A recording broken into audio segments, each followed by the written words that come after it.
as far as the funds, how we generate returns, what we do is we aggregate that. We have a hedge fund that's an investment company. DWP is registered as an investment company, and it's the manager of the hedge fund. You contribute your assets to the hedge fund. You sign a subscription agreement. You do all the stuff. You put them up as a capital asset inside that. And that's held in institutional custody. That's then reflected with our counterparty off exchange and off out of custody. So we mitigate counterparty risk. If something bad happens, they go bankrupt, something happens, we're not a creditor. They can't take your assets because they're on our side of the fence. So we mitigate counterparty risk. They get reflected. They're mirrored. We get a line of credit or a line of margin against that mirrored value. And that's what they trade in a market neutral strategy. These market neutral strategies have 5 and 6 year track records. They've produced anywhere between 20 and 40% per year for the past 5 and 6 years. Now you're like, all right, well, if they've produced that much, and that's actually really those are really good returns. And I wouldn't believe it myself if we didn't have like full audits of this stuff done by KPMG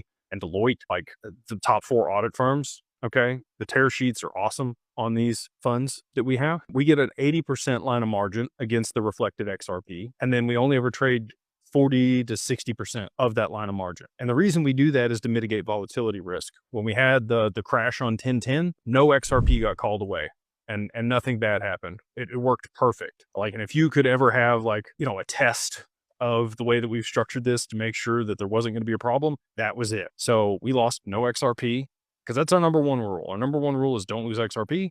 Number 2 rule is refer to rule number 1. So we structured it to where we've mitigated all counterparty risk and we've mitigated volatility risk. The only risk in the funds, and this is a risk, is that they lose money over the quarter in their strategy, which has happened 2 times in their history. They have lost money over the quarter. Now, that doesn't mean they're going to lose money over the year.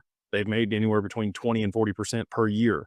So you could still have a negative quarter and still make 20% a year. It's not a guaranteed return on these funds. They are not yield. They are returns, and they are paid out quarterly to mitigate the risk of a loss, but they will potentially still occur. So doing the best we can with what we got. This is the only regulated way to be able to generate returns on your XRP here in the US. And that is how it's structured. If you want to learn more about those things, you can reach out to Digital Wealth Partners. Go to the contact us form over there at digitalwealthpartners.net.